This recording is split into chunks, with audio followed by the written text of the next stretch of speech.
Modi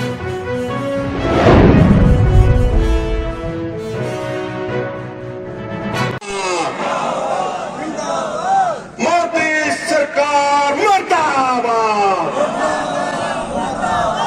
ordinance bill वापस करा देंगे।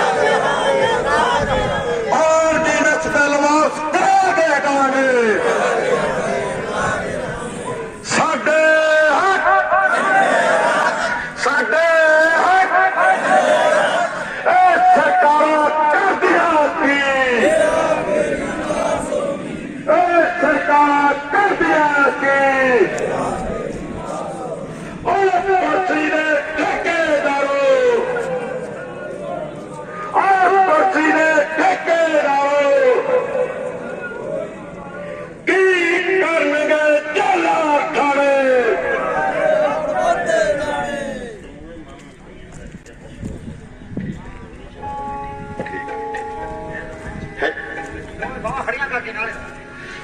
ਜਿਹੜੇ ਆਪਾਂ ਨਾਰੇ ਲਾਉਣੇ ਨਾ ਦੋਵੇਂ ਬਾਵਾ ਖੜੀਆਂ ਕਰਕੇ ਆਪਣੇ ਪੱਤਰਕਾਰ ਆਏ ਆ ਟੀਵੀ ਦੇ ਚੱਲੂਗਾ। ਮੋਦੀ ਸਰਕਾਰ ਮੁਰਦਾਬਾਦ। ਸਾਡਾ ਏਕਾ ਜਿੰਦਾਬਾਦ। ਸਾਡੇ ਸਾਡੇ ਇਹ ਸਰਕਾਰਾਂ ਕਰਦੀਆਂ ਕੀ सरकारां करदियां की पर्ची ने ठेकेदारों पर्ची ने ठेकेदारों की करनगे जला ठाणे की करनगे जला ठाणे। मंग मंग के वेख लिया मंग मंग के वेख लिया। खालसा वाहिगुरू जी की फतेह। इस पंजाब की धरती ते रहने वाले लोगों, मेरे प्यारियों, मेरे हम नवाजों, बट पुत पीछे हो जाए क्यों करिए सजनों, मेरिया धियां, मेरिया भैन, मेरिया मातावां, मैं कोई कलाकार नहीं ना मेरे कुछ आउंदा जमा करा दे। मेरे नाम है सलीना साहब। इन्होंने कल किया गया कि तेरे 3000 लगी जमा करा दे कि उन्होंने असले दिते जा रहे कद ली है दिमाग से गल याद रखे। इस करके मैं थोड़ा कहना चाहना आप मिलके चलना, आप टुटना नहीं। बड़े लोगों ने कहना है यह फलाना तमका हरेक नूं गल आया करो जी। किसान आत्महत्या करके किन्ने 1000 2000 मैनू दसो थोड़े जो एक कोई ऐसा इंसान है जिन्होंने घर जाके पूछा तू रोटी खा? आ बच्चे मेरे है, मैं गोद ले रहे आ जेडे मेरे नाल जरनैल तुरे फिरदे मुंडे, मैंने तो गल कही है, मैं कहा लाइन बात ही है बाबा जी वांगू, जिन्हें शहीद होना मेरे नाल आया जे नहीं तो अपने घर चले जाओ। ठीक है जी। लेकिन किसी ने एक गौर नहीं किया। मैं चाहना मेरी बेनती हाथ जोड़ के जिन्हें भी अपने पहली गल तो आप फांसी लेनी नहीं। किसी भी धर्म का बंदा है और एक गल मैं कह देना बहुत जरूरी समझदा कि सारे ही लखते जिगर सारे ही पंजाब के ने। जे आप पुराने पंजाब की गल करिए तिब्बत तो लैके कश्मीर तो लैके सचिन तो लैके कितने आप कंधार तक उदों भी सारे पंजाबी सी। मैं एक फिल्म की सज्जन सिंह रंगरूट, ਉਹਦੇ ਵਿੱਚ एक जनरल जोरावर सिंह का मैं रोल प्ले किया और 84,000 बंदा सी। और जब मैं ਉਹਦੇ बारे पढ़िया और जो 84,000 चो 83,000 बंदा जोड़ा है वो शहीद होया, वो सारे वर्ग के बंदे सी, हिंदू सी, सिख सी, मुसलमान सी, ईसाई सी, सारे सी। सो मैं समझदा कि अज का एक ऐसा वक्त है जिथे आप सारे पंजाबियों जब कि पार्टीशन तो पहला की आप गल करिए ਜਿਹੜੇ ਜ਼ਿਮੀਦਾਰ ਹੁੰਦੇ ਸੀ ਹੈ ਜੀ, ਜੱਟ ਜ਼ਿਮੀਦਾਰ, ਖੱਤਰੀ ਜ਼ਿਮੀਦਾਰ, ਬ੍ਰਾਹਮਣ ਜ਼ਿਮੀਦਾਰ, ਸਾਰੇ ਆਪਾਂ ਇੱਕੋ ਜਾਤੀ ਦੇ ਇੱਕੋ ਬਰਾਦਰੀ ਦੇ ਬੰਦੇ ਆਪਾਂ ਇੱਕ ਪਲੇਟ 'ਚ ਰੋਟੀ ਖਾਇਆ ਕਰਦੇ ਸੀ ਔਰ ਕਦੇ ਕੋਈ ਫਰਕ ਨਹੀਂ ਸੀ। ਮੈਂ ਸਮਝਦਾ ਉਹ ਇੱਕ ਮਿੰਟ ਗੱਲ ਮੈਨੂੰ ਤਾਂ ਵਿੱਚ ਰਾਜ ਬੋਲਿਓ, ਉਹ ਸਾਰਾ ਪੰਜਾਬ ਮੈਂ ਵਾਪਸ ਲਿਆਉਣਾ ਚਾਹੁੰਦਾ ਔਰ ਦੇਖਣਾ ਚਾਹੁੰਦਾ ਕਿ ਉਸ ਪੰਜਾਬ ਦੇ ਵਿੱਚ ਭਾਈਚਾਰਾ ਜਿਹੜਾ ਸੀ ਉਹ ਜਿੱਦਣ ਆ ਜਾਏਗਾ ਮੈਂ ਸਮਝੂਗਾ ਆਪਣੀ ਸਾਰੀਆਂ ਸਮੱਸਿਆ ਦਾ ਹੱਲ ਹੋ ਗਿਆ। ਸਰ ਮੂਵਮੈਂਟ ਦਾ ਅਸਰ ਕਿਉਂ ਨਹੀਂ ਹੋ ਰਿਹਾ ਕੇਂਦਰ ਸਰਕਾਰ ਤੇ? ਔਰੰਗਜ਼ੇਬ ਤੋਂ ਵੱਡਾ ਤਾਂ ਤਖਤੋ ਤਾਜ ਦਾ ਮਾਲਕ ਕੋਈ ਨਹੀਂ ਹੋਇਆ। ਉਹਦੇ ਕੰਨ 'ਚ ਗੱਲ ਪਾਉਣ ਵਾਸਤੇ 11 ਗੁਰੂਆਂ ਨੂੰ ਜਨਮ ਲੈਣਾ ਪਿਆ, ਪੀਰ ਪੈਗੰਬਰਾਂ ਨੂੰ ਜਨਮ ਲੈਣਾ ਪਿਆ, ਦੇਵੀ ਦੇਵਤਿਆਂ ਨੂੰ ਜਨਮ ਲੈਣਾ ਪਿਆ, ਸਾਡੇ ਰਿਸ਼ੀ ਮੁਨੀਆਂ ਨੂੰ ਜਨਮ ਲੈਣਾ ਪਿਆ। ਫਿਰ ਜਾ ਕੇ ਉਹਦੇ ਕੰਨ 'ਚ ਜੂੰ ਸਰਕੀ ਔਰ ਫਿਰ ਉਸ ਤੋਂ ਬਾਅਦ ਇਹ ਹੋਇਆ ਕਿ ਉਹ ਤਖਤੋ ਤਾਜ ਦਾ ਮਾਲਕ ਹੀ ਨਹੀਂ ਰਿਹਾ। ਔਰ ਅੱਜ ਔਰੰਗਾਬਾਦ ਦੇ ਵਿੱਚ ਤੁਸੀਂ ਕਬਰ ਜਾ ਕੇ ਦੇਖੋ ਤਾਂ ਉੱਥੇ ਮੰਗਤੇ ਤੇਲ ਮੰਗਦੇ ਵੀ ਮੈਂ ਦੀਵਾ ਬਾਲਣਾ। ਤੇ ਮੈਂ ਕਈ ਵਾਰੀ ਸੋਚਦਾ ਹੋਣਾ ਕਿ ਤੂੰ ਉਹ ਔਰੰਗਜ਼ੇਬ ਹੈ ਜਿਹਨੇ ਗੁਰੂ ਮਹਾਰਾਜ ਨੂੰ ਜਿਨ੍ਹਾਂ ਦਾ ਸੀਸ ਤੂੰ ਲਾਇਆ ਸੀ ਤੇ ਬੱਚਿਆਂ ਨੂੰ ਚਿਣਿਆ ਸੀ, ਤੇ ਅੱਜ ਤੇਰੇ ਇੱਥੇ ਬਿੱਠਾ ਕਰਦੇ ਲੋਕ ਤੇ ਤੇਰੇ ਇੱਥੇ ਦੀਵਾ ਬਾਲਣ ਵਾਸਤੇ ਤੇਲ ਹੈ ਨਹੀਂ। ਤੇ ਗੁਰੂਆਂ ਮਹਾਰਾਜ ਤੇ ਪੀਰਾਂ ਪੈਗੰਬਰਾਂ ਤੇ ਜਾ ਕੇ ਦੇਖੋ ਮੰਦਰਾਂ ਗੁਰਦੁਆਰਿਆਂ 'ਚ ਪੈਸੇ ਦਾ ਚੜਾਵਾ ਤੇ ਲੋਕੀ ਉੱਥੇ ਆਉਂਦੇ ਜਾਂਦੇ ਆ। ਸੋ ਮੇਰਾ ਖਿਆਲ ਅੱਜ ਨਹੀਂ ਤਾਂ ਕੱਲ, ਮੈਂ ਕਿਸੇ ਗਵਰਨਮੈਂਟ ਦੇ ਖਿਲਾਫ ਨਹੀਂ, ਮੈਂ ਕਿਸੇ ਲੀਡਰਾਂ ਦੇ ਖਿਲਾਫ ਨਹੀਂ, ਲੇਕਿਨ ਜੇ ਕੋਈ ਗਲਤ ਹੈ ਤਾਂ ਉਹ ਗਲਤ ਹੈ। ਔਰ ਜੋ ਗਲਤੀ ਇਹਨਾਂ ਨੇ ਕੀਤੀ ਹੈ, ਇਹਨਾਂ ਨੂੰ ਸ਼ਾਇਦ ਇਹ ਨਹੀਂ ਸੀ ਪਤਾ ਕਿ ਪੰਜਾਬ ਦੀ ਹਿੰਦੁਸਤਾਨ ਦੇ ਟੁਕੜੇ ਕਿਉਂ ਕਰਨਾ ਚਾਹੁੰਦੇ ਤੁਸੀਂ। ਪਹਿਲਾਂ ਆਪਾਂ ਪਾਕਿਸਤਾਨ ਬਣਾ ਕੇ ਕਿੰਨੀ ਗਲਤੀ ਕੀਤੀ ਹੈ, ਸਾਡਾ ਭਾਈਚਾਰਾ ਟੁੱਟ ਗਿਆ ਸਾਥੋਂ।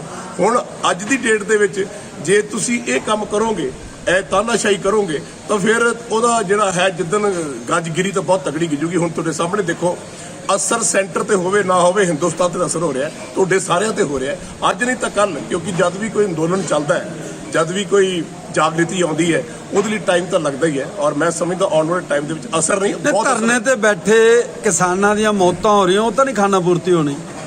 ਖਾਨਾ ਪੂਰਤੀ ਤਾਂ ਉਹਨਾਂ ਦੀ ਨਹੀਂ ਹੋਈ ਜਿਹੜੇ ਸ਼ਹੀਦ ਹੋ ਗਏ, ਉਹਨਾਂ ਦੇ ਪਰਿਵਾਰਾਂ ਦੀ ਨਹੀਂ ਹੋਈ। ਉਹਨਾਂ ਦੇ ਚੁੱਲ੍ਹਿਆਂ ਦੇ ਵਿੱਚ ਘਾਹ ਉੱਗ ਗਿਆ, ਉਹਨਾਂ ਦੇ ਪਰਿਵਾਰਾਂ ਨੇ ਬੱਤਰ ਜ਼ਿੰਦਗੀ ਗੁਜ਼ਾਰ ਕੀਤੀ। ਆਪਾਂ ਕੁਝ ਕੀਤਾ? ਕਿਸੇ ਨੇ ਆਪਣੇ ਘਰੋਂ ਰੋਟੀ ਦਿੱਤੀ? ਕਿਸੇ ਨੇ ਜਾ ਕੇ ਉਹਨਾਂ ਦੇ ਬੱਚਿਆਂ ਦਾ ਖਿਆਲ ਕੀਤਾ? ਅੱਜ ਕਿਸਾਨ ਦੇ ਬੱਚੇ ਜਿਹੜੇ ਹੈਗੇ, ਜਿਨ੍ਹਾਂ ਦੇ ਮਾਪਿਓ ਨੇ ਖੁਦਕੁਸ਼ੀ ਕਰ ਲਈ, ਆਪਾਂ ਉਹਨਾਂ ਦਾ ਖਿਆਲ ਕਰ ਰਹੇ ਹਾਂ, ਆਪਾਂ ਨੂੰ ਰੋਟੀ ਦੇ ਰਹੇ ਹਾਂ, ਆਪਾਂ ਨੂੰ ਸਕੂਲ ਕਾਲਜ ਬੱਚਿਆਂ ਨੂੰ ਪੜ੍ਹਾ ਰਹੇ ਹਾਂ। ਮੈਂ ਸਮਝਦਾ ਆਪਾਂ ਨੂੰ ਸਾਰਿਆਂ ਨੂੰ ਪੰਜਾਬ ਦੇ ਵਿੱਚ, ਇੱਕ ਮਿੰਟ ਜੀ ਮੈਨੂੰ ਗੱਲ ਪੂਰੀ ਕਰ ਲੈਣ ਦਿਓ। ਅੱਜ ਜੇ ਆਪਾਂ ਇੱਕ ਪਿੰਡ ਗੋਦ ਲੈ ਲੈਣ NRI ਤੇ ਆਪਾਂ ਇੱਕ ਘਰ ਗੋਦ ਲੈ ਲਈਏ, ਮੈਂ ਸਮਝਦਾ ਇਹ ਸਮੱਸਿਆ ਰਹਿ ਨਹੀਂ ਸਕਦੀ। ਤੁਸੀਂ ਕੀ ਸਮਝਦੇ ਹੋ ਇਸ ਅੰਦੋਲਨ ਦੇ ਵਿੱਚ ਜਿਹੜਾ ਹੁਣ ਚੱਲ ਰਿਹਾ, ਇਹਦੇ ਵਿੱਚ ਨਾ ਕਦੇ ਜਾ ਕੇ ਗੱਲ ਹੋਊਗੀ? ਹੋ ਸਕਦਾ ਇੱਥੇ ਬਹੁਤ ਕੁਝ ਹੋਵੇ, ਲੇਕਿਨ ਸਾਥੀ ਹਾਥ ਬੜਾਣਾ, ਸਾਥੀ ਸਾਰੇ ਮਿਲ ਕੇ ਬਾਂਝ ਬਾਹ ਪਾ ਕੇ ਜਦ ਤੁਰਾਂਗੇ ਨਾ, ਤਾਂ ਫਿਰ ਤਾਂ ਵੱਡੀਆਂ ਵੱਡੀਆਂ ਹਨੇਰੀਆਂ ਦੂਰ ਹੋ ਜਾਂਦੀਆਂ। ਤਾਂ ਗੱਲ ਹੀ ਕੁਝ ਨਹੀਂ। ਡੋਗਰਾ ਜੀ, ਮੈਂ ਤੁਹਾਡੀ ਇੱਕ ਗੱਲ ਤੋਂ ਇੱਕ ਮਿੰਟ ਮੈਂ ਤੁਹਾਡੀ ਇੱਕ ਗੱਲ ਮੈਂ ਤੁਹਾਡੀ ਗੱਲ ਪੁੱਛਣਾ ਚਾਹੁੰਦਾ। ਇੱਕ ਤੁਸੀਂ ਕਹਿੰਦੇ ਹੋ ਵੀ ਪੰਜਾਬ ਨੂੰ ਮੈਂ ਫਿਰ ਉਹ ਪੁਰਾਣਾ ਪੰਜਾਬ ਦੇਖਣਾ ਚਾਹੁੰਦਾ, ਸਾਰੇ ਧਰਮਾਂ ਨੂੰ, ਸਾਰਿਆਂ ਨੂੰ ਇਕੱਠੇ ਦੇਖਣਾ ਚਾਹੁੰਦਾ।